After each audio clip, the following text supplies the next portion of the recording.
तो दोस्तों स्वागत है आप लोग का क्यूएनए विद सत्यम में। दोस्तों उत्तर प्रदेश पुलिस के लिए मैं लूसेंट जीके करा रहा था, जिसमें टोटल मैं आपको 500 क्वेश्चन कराने वाला हूं, जो आपके टॉप 500 क्वेश्चन रहने वाले हैं। तो चलिए दोस्तों आगे स्टार्ट करते हैं। दोस्तों 400 क्वेश्चन अभी तक समाप्त हो चुके हैं। अभी सीरीज को आगे बढ़ाते हैं। दोस्तों आप लोग नए आए तो चैनल को सब्सक्राइब कर लीजिए। डेली आपका 7 से 8 PM के बीच में आपका एक डेली टेस्ट होता है, तो उस टेस्ट को जरूर ज्वाइन करिए। चलिए स्टार्ट करते हैं। क्वेश्चन नंबर 401 है, भारतीय रुपये को नई पहचान प्राप्त कब हुई थी? तो भारतीय रुपये को नई पहचान आपकी कब हुई थी? 15 जुलाई 2010 में भारतीय रुपया का चिन्ह आपका ये है। और कब हुई थी? 15 जुलाई 2010 को हुई थी। अगला क्वेश्चन देखते हैं। भारतीय रिजर्व बैंक जिसे बैंक के माध्यम से भारत के विदेश व्यापार का वित्त पोषण करने के लिए मदद करता है, तो कौन सी बैंक है? वो आपकी एक्सिम बैंक है। कौन सी दोस्तों? ये एक्सिम बैंक है। किसकी स्थापना हुई थी? 2 जनवरी 1922 में। चलिए अगला क्वेश्चन है, निवेश के संदर्भ ए प्लस और ट्रिपल ए से क्या तात्पर्य है? तो निवेश के संदर्भ में इससे क्या तात्पर्य होता है? तो आपका इसका होता है क्रेडिट रेटिंग। इसको बोलते हैं क्रेडिट रेटिंग। किसकी ए है? किसी की AA+ है, किसी की ट्रिपल ए है। ये आपकी क्रेडिट रेटिंग होती है निवेश के क्षेत्र में। कोर बैंकिंग सर्विसेज में कोर का पूरा नाम क्या है? तो कोर का पूरा नाम क्या है? तो ये centralise online real time exchange है। क्या दोस्तों? Centralised online real time exchange, ये कोर का पूरा नाम है।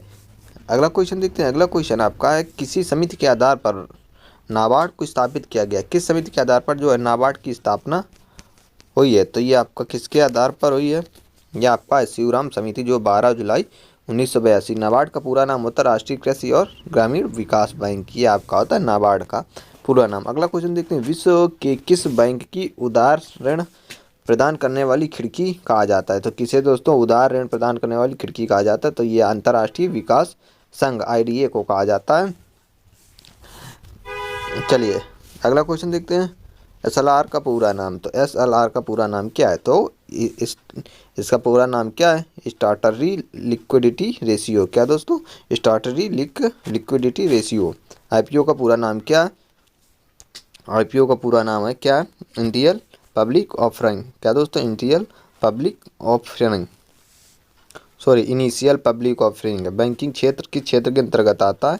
तो ये सर्विस क्षेत्र के अंतर्गत आता है। किसके क्षेत्र? सर्विस क्षेत्र के अंतर्गत आता है। अगला क्वेश्चन है, भारत का पहला व्यावसायिक बैंक जिसका स्वामित्व व प्रबंधन पूर्णतः भारतीयों के पास था, तो ये कौन सी बैंक थी दोस्तों? Central bank of India. कौन सी? सेंट्रल बैंक ऑफ इंडिया, यानी 21 दिसंबर 1911 में इसकी स्थापना हुई थी। अगला क्वेश्चन, भारत का सबसे अधिक शाखाओं वाला बैंक कौन सा था? ये आपका SBI है, स्टेट बैंक ऑफ इंडिया। अगला क्वेश्चन देखते हैं। भारतीय स्टेट बैंक का पूरा नाम क्या है? तो imperial bank of India, IBI। क्या दोस्तों? IBI ये भारतीय स्टेट बैंक का पुराना नाम है। अगला क्वेश्चन देखते हैं। मानव विकास के लिए कौन सा सूचकांक सम्मिलित होता है? उसका नाम क्या है? तो कौन सा सूचकांक सम्मिलित होता है? तो ये होता है जीवन प्रत्याशा। क्या दोस्तों? जीवन प्रत्याशा, लंबा स्वस्थ जीवन या शिक्षा का स्तर एवं आय सूचकांक, जीवन स्तर, ये सारा कुछ शामिल होता है जब मानव सूचकांक जारी होता है। अगला क्वेश्चन देखते हैं। अमर्त्य सेन को नोबेल पुरस्कार कब और किस क्षेत्र में मिला था? तो अर्थशास्त्र क्षेत्र में 1998 में मिला था। अगला देखते हैं। चित्ता सुब्रमण्यम द्वारा लिखी गई पुस्तक का नाम क्या है? तो इनकी पुस्तक का नाम है इंडिया इज फॉर सेल। 1 मई 1957 में लिखी गई थी। India is for sale. अगला, भारत में पहला राज्य कौन सा है जिसे राज्य स्तरीय मानव विकास रिपोर्ट जारी की? तो ये आपका मध्य प्रदेश है। क्योंकि दोस्तों मानव विकास स्तरीय रिपोर्ट जारी करी थी, ये आपका कौन सा राज्य? MP ने जारी करी थी। गरीब अपनी आय में क्या बचत करते हैं? तो अपनी आय में अपेक्षाकृत छोटे हिस्से की बचत करते हैं। योजना काल के समय में राष्ट्रीय आय में किस क्षेत्र का योगदान सबसे अधिक रहा है? तो कृषि क्षेत्र का। किसका दोस्तों? कृषि क्षेत्र का रहा, एग्रीकल्चर में। अगला क्वेश्चन देखते हैं। राजकोषीय घाटा से क्या तात्पर्य है? राजकोषीय घाटा से बजटीय घाटे का योग और सरकार का बाजार ऋण तथा दायित्व, ये आपका राजकोषीय घाटा का तात्पर्य। अगला क्वेश्चन है, मुद्रा संकुचन अपस्फीति का महत्वपूर्ण कारण कौन सा है? तो माल एवं सेवाओं की पूर्ति की तुलना में मुद्रा की पूर्ति की कमी, ये होती है अपस्फीति का मतलब। कोयले की सबसे मोटी परत भारत में कहाँ पाई जाती है? तो यह सिंगरौली मध्य प्रदेश में है, जहाँ पर आपकी कोयले की सबसे मोटी परत पाई जाती है। अगला क्वेश्चन, संवैधानिक स्थिति के अनुसार मुख्य रूप से खनिजों पर अधिकार किसका होता है? तो ये आपका राज्य सरकार का होता है। किसका? सरकार का होता है, स्टेट गवर्नमेंट का।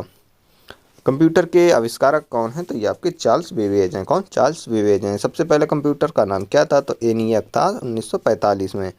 अगला क्वेश्चन, आधुनिक कंप्यूटर की खोज कब हुई थी? तो सन 1946 में। कंप्यूटर के क्षेत्र का महान क्रांति कब आई? तो 1960 में आई थी महान क्रांति। अगला क्वेश्चन है, कंप्यूटर का हिंदी नाम तो ये आपको पता है, संगणक है। कंप्यूटर साक्षरता दिवस मनाया जाता है 2 दिसंबर को। सीपीयू का पूरा नाम सेंट्रल प्रोसेसिंग यूनिट है। अगला, इंटरनेट के पते में पद जो है एचटीटीपी का पूरा रूप क्या है? तो हाइपर टेक्स्ट ट्रांसफर प्रोटोकॉल, ये आपका एचटीटीपी का पूरा नाम hyper text transfer protocol. Kilobyte कितने बाइट के बराबर होता है? 1 किलोबाइट में आपके 1024 बाइट होते हैं। कितने दोस्तों? 1024 बाइट। 1 मेगाबाइट में आपका 1024, वैसे ही आपका 1 गीगाबाइट में 1024 मेगाबाइट।